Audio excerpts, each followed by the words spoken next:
Hello. Every year around this time, we produce an outlook designed to show our clients how we're viewing markets as we head into a new year. And that process involves forecasting. For us, forecasting is more than simply picking a point estimate of where we believe the stock market will end up on a specific day 1 year from now. And we do not believe that we can accurately predict every small zig and zag that the market's going to make along the way.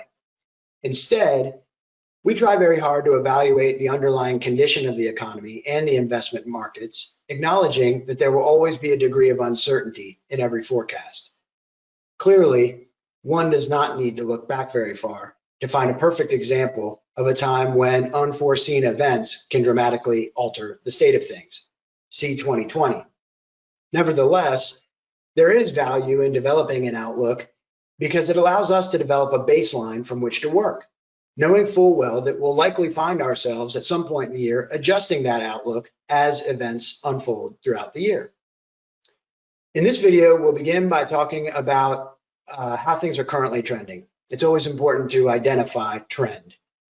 We'll then look at a forecast that's made public to us by the US Federal Reserve. And we'll wrap things up with a discussion about valuation.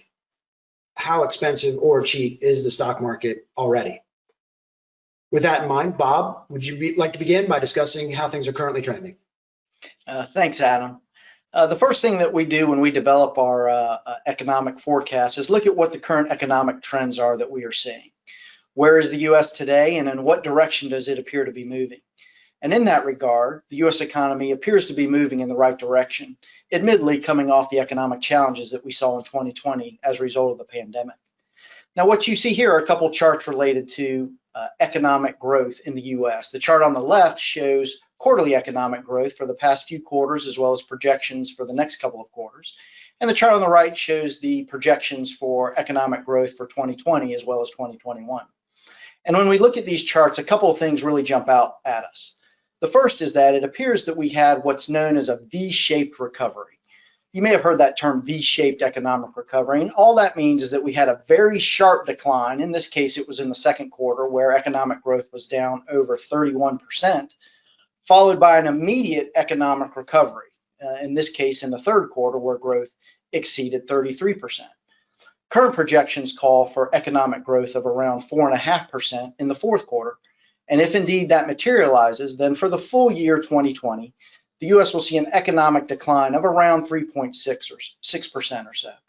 Now, that in and of itself isn't good, but what is encouraging is that the trends are favorable, meaning that the past 2 quarters have shown very strong and healthy growth.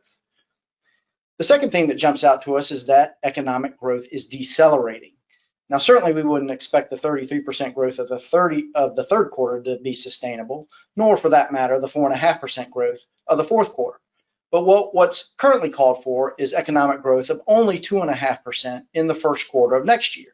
And that's largely because of the economic impacts associated with the recent surge in COVID-19 cases. As you know, we look at a lot of economic data, particularly around the consumer. And the economic data is starting to confirm slower economic activity. For example, retail sales for November were down, not by a lot, but they were down.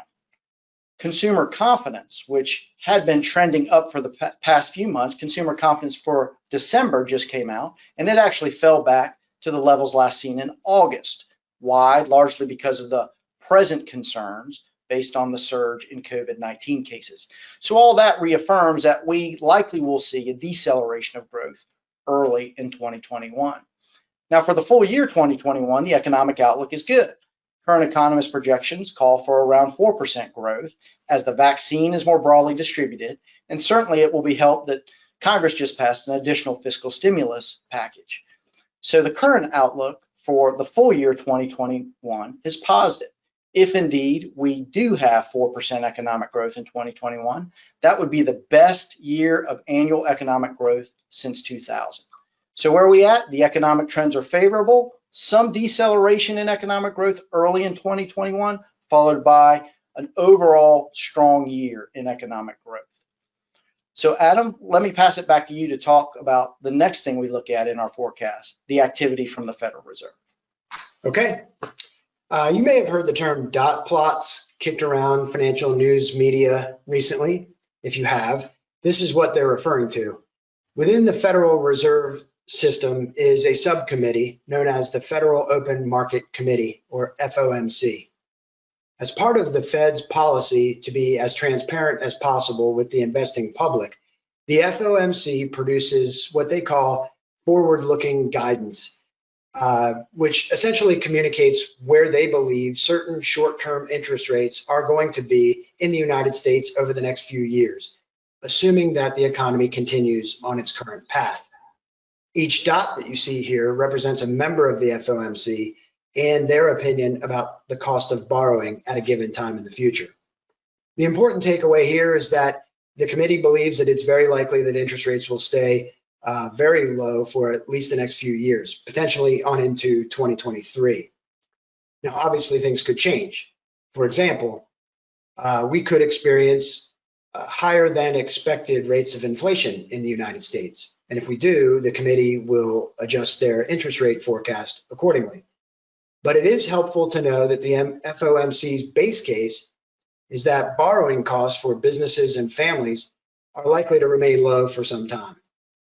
I'm sure all of you are aware that during the pandemic, a lot of people out there have been buying new homes or refinancing their mortgage or paying for expensive home renovations using home equity lines of credit. All of that borrowing is helping to fuel economic activity. And so if interest rates stay low for the foreseeable future, it can really help our economy to mend and ultimately bring the unemployment rate back down. Now, when we couple this concept with a slide that we've highlighted in the past, showing the explosive growth in money supply in the United States due to expansionary monetary policy, we can see that not only is money cheap, but it is abundant. And if the Federal Reserve's base case is correct, things could stay that way for quite some time. What that means in terms of our outlook as we go into 2021 is that as more and more people are vaccinated, people will steadily return to something that reflects more traditional spending habits.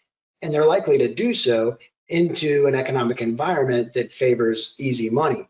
And that favors stocks. But as is always the case, the real question is how much of that is already baked into the cake.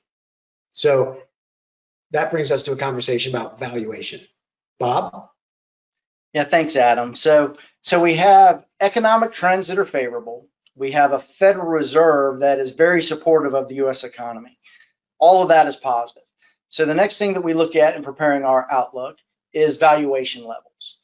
And in that regard, it does appear that the market is expecting a material recovery in the economy in 2021. Now, there are a couple tables here showing valuation levels. Well, first, the table on the left talks about corporate earnings and projections for corporate earnings. And as you can see from the table, corporate earnings for 2020 are actually going to decline by around 15%. That's not a surprise in light of the pandemic. But for 2021, earnings growth are forecast to be around 22%. That is indeed a robust level. Now, the table on the right shows valuation levels, and we need to provide some context in order to understand this. Historically, the market trades at roughly 16 times projected earnings. Now, we would expect the market to trade at above historical levels as a result of where interest rates are, the fact that they're so low, as well as the fact that earnings are depressed as a result of the pandemic.